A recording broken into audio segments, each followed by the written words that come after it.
महर्षि विश्वामित्र के यज्ञ की रक्षा के लिए।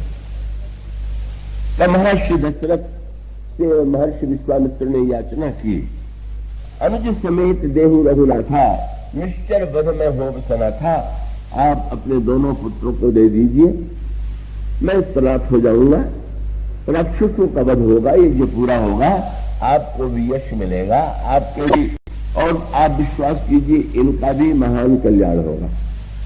जब वो विश्वामित्र जी को महाराज दशरथ ने देखा तो बड़े उत्साहित हुए और यही उन्होंने कहा कि महाराज जी आपने आकर के मुझे धन्य बनाया, आपके कहने में देर है, मेरे करने में देर नहीं, आप क्या चाहते हैं? विश्वामित्र में नहीं मन होते, अभी सारा उत्साह ठंडा पड़ जाएगा जब मेरी मांग सुनेंगे। वही हुआ भी, जब वो मांगने लगे तो पहले कह दिया कि बस राजन ये समझ लो कि मैं मांगने आया हूं, और इस मांगने में मैं जानता हूं, उन्होंने कहा देह भूप मन हर्ष, एक एक वाक्य विश्वामित्र जी का नपा तुला, राजन दो और हर्ष पूर्वक दो।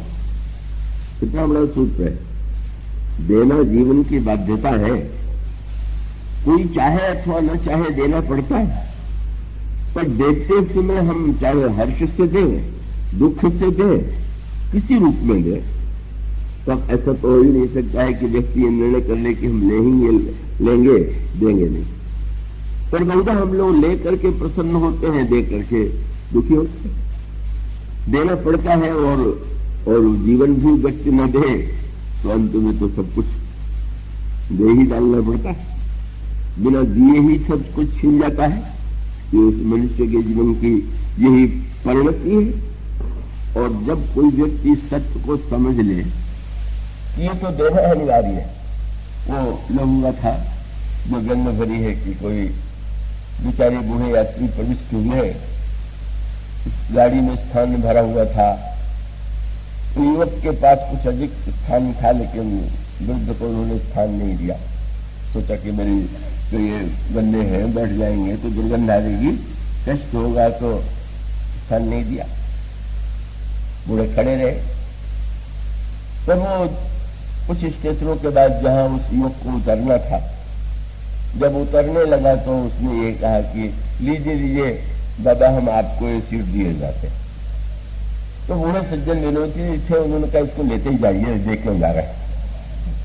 उसका अर्थ ये है कि अब आप दे क्या रहे हैं, तो आप लेकर के जा सकते हैं क्या?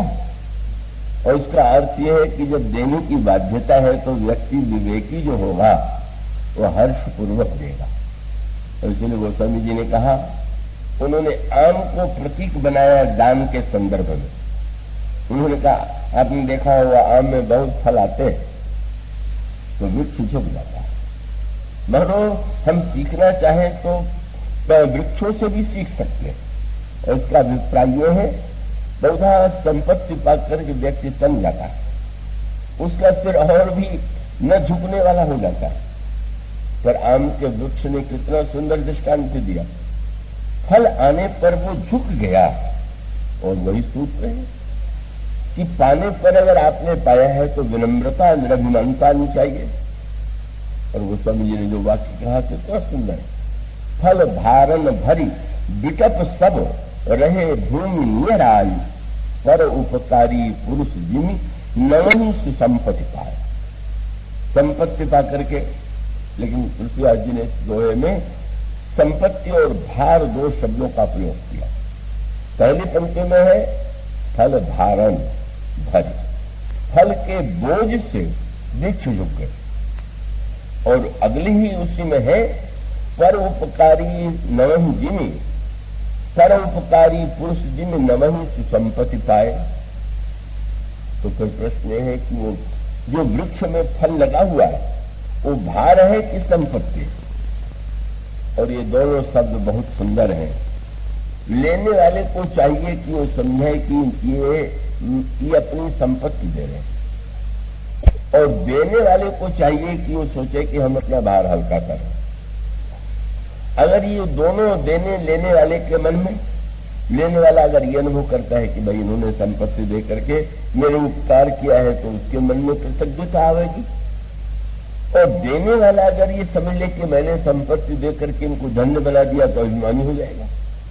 उसको ये लगना चाहिए कि नहीं नहीं, इन्होंने तो ले करके मुझ पर कृपा की है कि मेरा बोझ हल्का कर दिया, मेरा भार हल्का कर दिया।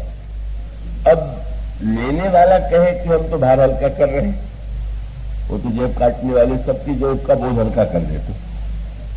तो अब वो लेने वाला कहे कि ये तो हमने बोझ आपका हल्का कर दिया इनका, और देने वाला कहे वाह हमारी इतनी बड़ी संपत्ति है, तो फिर वो तो टकराहट की ही बात है। किसी ने वृक्ष से पूछ दिया कि भाई आप इतने आम ये जो फल है क्या इनको दे के देते हैं? तो वृक्ष ने उत्तर तो कवि लोग ही सुन सकते हैं, वृक्ष तो की भाषा तो कवि केवल जानते हैं। वृक्ष ने हमने यही कहा कि हम चाहें भी तो क्या इन फलों को रख सकते हैं क्या? थोड़े दिन में सड़ करके नष्ट हो जाए। इसलिए जब ये सड़ करके नष्ट होने वाले हैं तो अगर मैं दूध देता हूं तो इसमें कोई उपकार की तो कोई बात नहीं। अच्छा तो देते हैं, लेकिन आप इतना झुक क्यों गए हैं? तो उसने यही कहा कि अगर मैं झुक जाऊंगा तो तोड़ने वाले हाथ से तोड़ लें, और बहुत ऊपर उठा रहूंगा तो लाठी वाठी मार करके पत्थर मार के लोग तोड़े। का मानो संकेत यही है कि वृक्षों को ये प्रतीत होना चाहिए कि मैं देख करके कोई उपकार नहीं कर रहा हूं, ये तो हमारे लिए आवश्यक है, हमारा ही स्वार्थ इसमें है। ये अलग अलग जब वृत्ति आती है तो समाज में व्यक्ति के जीवन में का उपयुक्त वातावरण की सृष्टि करती है। महर्षि विश्वामित्र जी ने कह दिया लेना तो होगा, और देना होगा तो अब तुम निर्णय करो कि तुम हर्षपूर्वक देते हो कि विषा से देते हो। वो तो साथ साथ एक बात और भी कह दिया, वो भी जानते थे कि जब मैं कहूंगा कि पुत्रों को दे दो तो फिर मोह ममता जगेगी, और तुरंत कह दिया तदह मोह अज्ञान, तुम मोह और अज्ञान का परित्याग कर दो और तुम प्रथम मन से दो। और साथ साथ कह दिया देने में तुम घाटे में नहीं रहोगे, तो विश्वास रखो। क्या बोले धर्म सुजस प्रभु तुम का, आपने कर्तव्य राजा का जो धर्म है कर्तव्य है इसके पालन का आपको सुख मिलेगा, और कीर्ति आपको प्राप्त होगी, पवित्र कीर्ति कि लोक कल्याण के लिए आपने पुत्रों को अर्पित कर दिया। और साथ साथ राजकुमारों की ओर देखा और उनसे कहा कि इनका भी कल्याण ही होगा। वो बड़ी दूरगामी बात कह रहे थे। आप विश्वास रखिए, मानो संकेत ये है, महापुरुष ये कहते हैं कि देने में भले ही लगता हो कि हमने कुछ खोया है, पर सत्य यह है कि जब कोई प्रसन्न मन से मोह और अज्ञान छोड़ करके देता है तो सचमुच उसको परम कल्याण और यश और धर्म की प्राप्ति होती है। बड़ी भूमिका विश्वामित्र जी ने बांधी और उसके बाद कह दिया अनुज समेत देहु रघुनाथा निश्चल बध में होग चला था। बस इतना सुनते ही श्री दशरथ की दशा जाए। सुई राजा अति अप्रिय बानी हृदय कंप मुख दिख कुम्हिलानी, मुख सूख गया, कांपने लगे। और उन्होंने महाराज महर्षि विश्वामित्र से कहा चौथे पन पायो सुतचारी, विप्र वचन नहीं कहो विचारी। मैंने वृद्धावस्था में 4 पुत्र पाए, ब्राह्मण देवता ब्राह्मण का कार्य तो विचार पूर्वक बोलना है। मुझे लगता है कि आपने विचार पूर्वक नहीं मुझसे मांगा। आप मांगना हो तो मांगो भूमि धेनु धन कोसा, सर्वस आज देव सहरोसा। देव प्राण से प्रिय कछु नहीं, सो मुनि देव निमिख एक माही। बस आप इन वस्तुओं में चाहे जो मांग लीजिए। विश्वामित्र जी ने देखा तुम उन वस्तुओं को देने के लिए कह रहे हो जिनको मैं छोड़ चुका हूं पहले। अगर मुझे छोड़ना होता तो मैं राज्य छोड़ करके वन में क्यों जाता। मैं तो तुम्हारे पास इसलिए वो वस्तु मांगने आया हूं कि जो मेरे पास नहीं। सब कुछ छोड़ के भी जिसे पाया जाता है मैं तो उसको पाने के लिए आया हूं। अब यहां पर बहुत सुंदर संकेत। मानव स्वभाव है व्यक्ति के जीवन में अच्छे व्यक्तियों में भी ममता होती है, अच्छे व्यक्तियों में भी मोह होता है। ऐसा नहीं है कि वो कोई ऐसा व्यक्ति हो कि जिसमें कोमलता न हो, हृदय में थोड़ी दुर्बलता न हो, ये होना स्वाभाविक, पर अंतर एक ही। और वो अंतर ये था कि या तो महाराज दशरथ कह देते कि आप कुछ भी कहिए, मैं नहीं देता, लेकिन ऐसा नहीं हुआ। और मानो अंतर यही है कि अंतःकरण में वो वृत्ति उत्पन्न हुई ममता के कारण। ये भी उन्होंने कहा कि कहा आप विचार करके तो देखिए कठोर राक्षस, और कहा ये मेरे सुकुमार पुत्र। लेकिन जब विश्वामित्र अधिक दिखाई पड़े तो गोस्वामी ने सूत्र दिया, तब वशिष्ठ बहुविधि समझावा। जो गुरु भक्त हैं, जो संत सेवी हैं, जब उनके हृदय में इस प्रकार का कोई मोह और अज्ञान आता है तो स्वभावतः वो दूर कर देते हैं। वशिष्ठ जी को मनी मन हंसी आई। महाराज दशरथ अगर ये कह देते भाई एक ही पुत्र मान लीजिए उनको हुआ होता, और वे ये कहते कि महाराज वृद्धावस्था में एक ही पुत्र है, वो भी कोई उच्च आदर्श न होता, पर ऐसा कह देते तो शोभा थी। पर कहने लगे कि चौथी अवस्था में 4 बेटे पाए, हंसने लगे, बोले 4 में भी संतोष नहीं, लगता है 4 माने कुछ मिले ही नहीं। और इसलिए उन्होंने स्मरण दिलाया, राजन तुम्हें स्मरण होगा, तुम तो एक पुत्र पाने के लिए व्यग्र थे, तुम मेरे पास आए थे, और तुम्हें पुत्र कैसे मिला, ऐसे पुत्र प्राप्त हुआ। महाराज आपने श्रृंगी को बुला करके पुत्रेश की यज्ञ का विधान किया, और उसके पश्चात हमें ये पुत्र मिला। और तब वशिष्ठ जी ने वह सूत्र दिया जो रामायण और गीता का मूल मंत्र है, और वो महानतम मंत्र है उस समाज के लिए, व्यक्ति के लिए, उस समय के लिए, और आज के लिए और भविष्य के लिए। और ये है कि उन्होंने कहा राजन तुम्हें यज्ञ से 4 पुत्र मिला, और एक महात्मा की कृपा से तुम्हें 4 पुत्र मिले, और आज एक महात्मा यज्ञ करने कर रहे और उनके यज्ञ में बाधा पड़ रही। तो 4 पाने के बाद यज्ञ से तुम क्या 2 को भी नहीं दोगे क्या? इतना पाया तो कम से कम आधा तो दो, 2 तो तुम इसमें क्यों कृपणता करते हो? बस समझ गए। तब गोस्वामी जी ने मानो संकेत किया कि हमारे अंतःकरण में जब दुर्बलता आती है तो हम गुरुजनों की संगति से, हम संतों की संगति से उस दुर्बलता पर विजय प्राप्त करें। बस गोस्वामी जी ने तुरंत लिखा कि बस जिस समय निप संदेह नाश कह पावा, उनके हृदय में जो संदेह उदित हुआ था वो नष्ट हो गया। और अति आदर 2 तनय बुलाए, हृदय लाई बहुभाग्य सिखाए। बड़े प्रेम से श्री राम लक्ष्मण को बुलाया, हृदय से लगा लिया और उनको शिक्षा दिया, तुम लोग जा रहे हो गुरुदेव अपने गुरुदेव के साथ। और साथ साथ निवेदन कर दिया अर्पित करते हुए कि मेरे प्राणनाथ सुत दो तुम मुनि पिता आनंद को।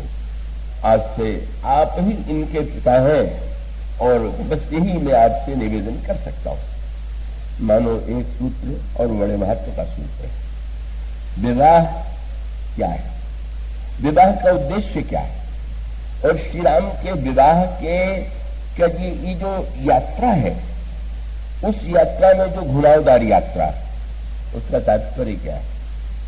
और वो महत्वपूर्ण सूत्र यह है कि ये जो यज्ञ शब्द है, कभी यज्ञ शब्द के विषय में जब आप पढ़ते हैं, सुनते हैं, कभी आपके सामने घोषित होता है वो यज्ञ हो रहा है, वो यज्ञ हो रहा है, उसमें भीड़ लग जाती है। और वो यज्ञ शब्द सुन करके यही कल्पना होती है कि वहां पर कोई मंडप बड़ा सुंदर होगा, उसमें यज्ञ कुंड बना होगा, अग्नि में मंत्र बोल करके आहूत दी जा रही होगी, ब्राह्मण मंत्रोच्चार कर रहे होंगे। ठीक, ऐसे रूप में विवाह आप इस रूप में देखते हैं यज्ञ। पर क्या यज्ञ का तात्पर्य केवल इतना ही है क्या? यज्ञ क्या है, यज्ञ का क्या स्वरूप? और तब यहां पर गीता और रामायण की एकता का संदेश मिलता है। गीता में अर्जुन से भगवान जो सूत्र देते हैं, वो ये कहते हैं कि व्यक्ति जो है वो तो कर्म करने के लिए बाध्य है। अगर कोई ये सोच करके कि कर्म के द्वारा का, जैसा कि अर्जुन का उस समय मनोभाव था, युद्ध करना है, तो अर्जुन को ये लग रहा है कि इसमें ये हमारे जो संबंधी हैं जिनके लिए मैं युद्ध करता वही लोग मारे जाएंगे, तो उस रक्त से सनी हुई पृथ्वी का भोग हम करके क्या करेंगे। तो यो अर्जुन की बातें बड़ी ऊंची लग रही थी, बड़ी त्याग में लग रही थी। बल्कि सच पूछिए तो आप जानते हैं गीता को सबसे पहले किन लोगों ने सुना? 3 व्यक्तियों ने सबसे पहले सुना। एक तो सुना हनुमान जी ने जो उस रथ पर बैठे हुए, और एक सुना अर्जुन ने, और 2 तो ये है, और तीसरा था धृतराष्ट्र जिसने संजय के द्वारा सारे उपदेश को सुना। पर तीनों पर ये तीनों व्यक्ति कौन है? और ऊपर जो बैठे हुए वो है कि जिन्होंने उपदेश को पहले ही जीवन में उतार लिया, वह है हनुमान जी महाराज। और अर्जुन वह है कि जिसको सुन के उतारना है, और धृतराष्ट्र तो वह है कि वो तो बस कितना भी सुने। आप कथा में धृतराष्ट्र न बनिए, नींद अगर लेंगे तो फिर नेत्र होते हुए धृतराष्ट्र हो जाएंगे ना। तो इसलिए धृतराष्ट्र की स्थिति क्या है? जो दिखाई ही नहीं देता, और दिखाई ही नहीं देता है। व्यास जी ने कहा कि कहो तो हम तुमको ऐसी दृष्टि दे दें कि तुम्हें महाभारत का पूरा दृश्य दिखाई दे, तो उसने नहीं कर दिया। कितना बढ़िया बोलोगे क्या है? वह व्यक्ति की वह दृष्टि नहीं चाहता। क्यों? उसका जो दुष्परिणाम हो रहा है, होने वाला है, वो तो उसका ही, उसी की करने का फल है। तो मानो व्यक्ति अपने किए का फल अपनी आंख से देखने नहीं चाहता। वो नहीं चाहता कि हम सच्चाई, अब लोगों को अगर सचमुच दिखाई देने लगे कि बाद में हम कहां जाने वाले, तो फिर वो वैसा आतंक फैल सकता है कि व्यक्ति जीवन ही अपने को मृत्यु जैसा अनुभव करे। मानो हम सत्य देखने से भागते हैं, और आप कह सकते हैं कि भागने से क्या होगा, हुआ नहीं, सुनना तो पड़ा। धृतराष्ट्र को सुनना पड़ा, वो देखना नहीं चाहता था।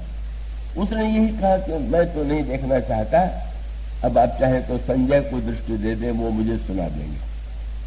पर सुनने से भी क्या उसको लाभ हो गया? क्या सुनने से उसने जब सुना तो उसने यही कहा कि देखो अर्जुन के कितने विचार ऊंचे हैं, पर ये कृष्ण तो बिल्कुल झगड़ा लगाने पर ही विश्वास करता है। वो कह रहा मैं लड़ूंगा, कह रहा लड़ो। मानो उसने जो अर्थ लिया, क्योंकि उसको अर्थ वह प्रिय लग रहा है कि जिसमें उसको अपने स्वार्थ की सिद्धि। उसका उद्देश्य ये होता है कि अगर न लड़े तो हमारे पुत्र राजा बने रहे और ये लोग जंगल में जाकर के निवास करें। और वो महाभारत में तो आया है कि एक सन्यासी को उपदेश देने के लिए भी भेजा, कह रहे तुम लोग तो बड़े उच्च चरित्र वाले हो और तुम इतने वर्ष तक मुनि जीवन व्यतीत कर चुके हो, तो क्या लड़ने की आवश्यकता है, जीवन भर ऐसे व्यतीत कर सकते हो। तो बातें तो सुनने में सच में बड़ी ऊंची लगते हैं, लगती हैं। और कई लोग आज भी कहते हैं कि ये तो कृष्ण जो थे युद्ध पिपासु थे। ऐसा आजकल तो बड़े प्रखर बुद्धि वाले, पैनी बुद्धि वाले लोग हैं, और वो तो हर क्षेत्र में है। मैं तो उस बात को भूल ही नहीं पाता।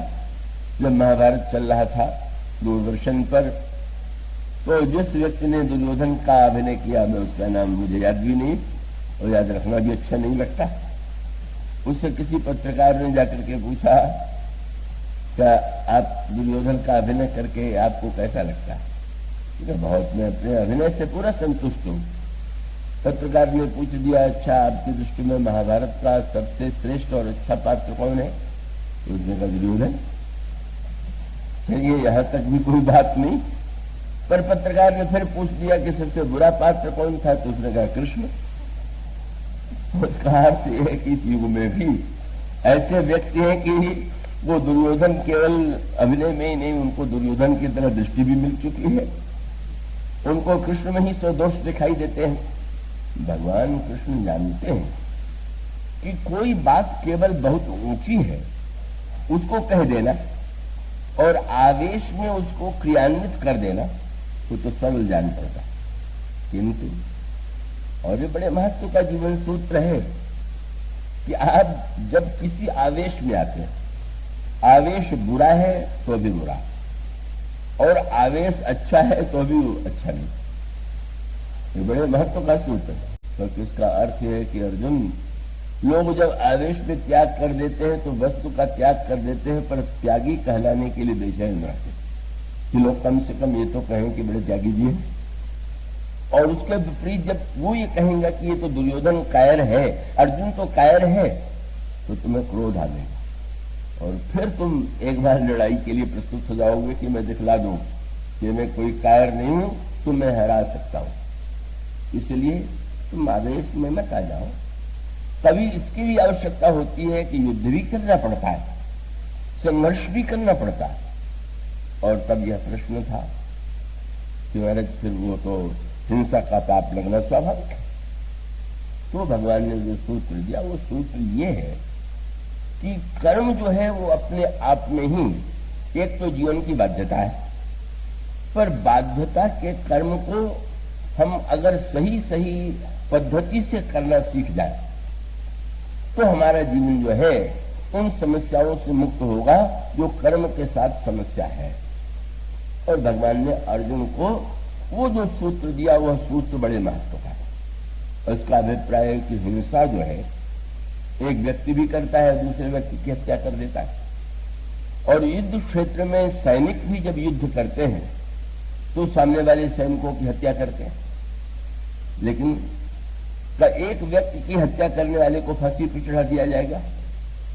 और युद्ध में अगर एक सैनिक सैकड़ों विरोधी सैनिकों को मार दे तो उसको परमवीर चक्र मिल जाएगा या कभी वो उपाधि मिल जाएगी। और उसका अभिप्राय क्या, उद्देश्य को दृष्टिगत रख करके एक ने केवल अपनी व्यक्तिगत हिंसा भावना से प्रेरित होकर के दूसरे को प्रहार किया, और दूसरे के सामने कोई लक्ष्य है, कोई आदर्श है, और उस आदर्श के लिए वो युद्ध जब करता है तो युद्ध में युद्ध भी होगा, हिंसा भी होगी, लेकिन उसका परिणाम सर्वथा भिन्न होगा। इसलिए भगवान ने एक सूत्र दिया अर्जुन को कि ये जो जीवन है, ये जो कर्म है, जब इस कर्म को हम यज्ञ कर्म बना देते हैं तो उसका परिणाम होता है कि हम जीवन में कर्म के द्वारा बंधन में नहीं बंधते, हम जीवन में पाप के भागी नहीं बनते।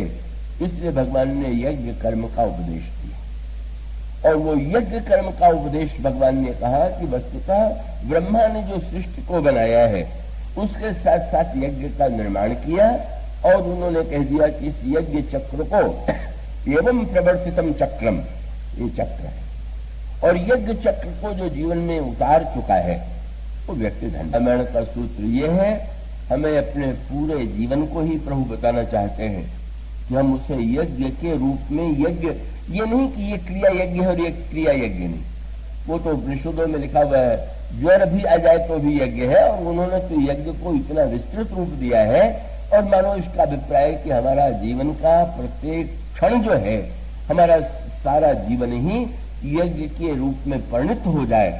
और जब वह यज्ञ कर्म समाज में प्रतिष्ठापित होता है तब वह उसके लिए भी और समाज के लिए कल्याणकारी होता है। और इस तरह से आप देखते हैं कि यज्ञ भावना लेकर के ही भगवान राम जनकपुर जाते हैं, यज्ञ की भावना से प्रेरित होकर के ही कर्म करते हैं। और उसके पश्चात बड़ा एक आनंददायक, ऐसा नहीं कि उसमें रस नहीं है, उसमें श्रृंगार नहीं है, उसमें काम नहीं है, सब तो है, काम का भी वर्णन है, श्रृंगार का भी वर्णन है, सब कुछ तो लिखा हुआ। पर उसका मूल तत्व यह है कि यात्रा हमारे जीवन की सीधे भोग लालसा से प्रेरित होकर के न हो, यज्ञ भावना लेकर के ही जब प्रस्थान करते हैं। और तब तो कितना आनंददायक, बिना निमंत्रण के ही भगवान राम पहुंच गए। अब किसी के घर में भोज हो तो बिना निमंत्रण के नहीं जाना चाहिए, जाएगा तो अनुचित माना जाएगा। पर किसी पर संकट हो, घर में किसी के आग लगी हो और आप कहें कि जब तक निमंत्रण नहीं आएगा तब तक हम बुझाने नहीं जाएंगे, तो अविवेक की पराकाष्ठा। और फिर आप देखते हैं वो ऐसा आनंददायक विवाह हुआ कि श्री राम पहुंच गए और यज्ञ भावना लेकर के पहुंचे। यज्ञ की भावना से ही सारा दृश्य संपन्न हुआ। और उसके बाद कहीं बारात आती है और बारात भी अनोखी थी। मानो विनोद भरे स्वर में गोस्वामी जी ने संकेत किया, इतनी विशाल बारात की जो मार्ग में देखते थे वो चकित हो जाते थे, पर उनके मन में एक जिज्ञासा होती थी, बारात इतनी सुंदर है पर वो दूल्हा कहाँ? पर पूछने पर पता चला कि दूल्हा तो ससुराल में पहले से ही विराजमान है। वह ईश्वर प्रेम पर अधीन होकर के, कबो जनकपुर वासियों के प्रेम बंधन के वशीभूत होकर के पहले ही आए हुए हैं। ईश्वर पहले आ गया और साधन बाद में।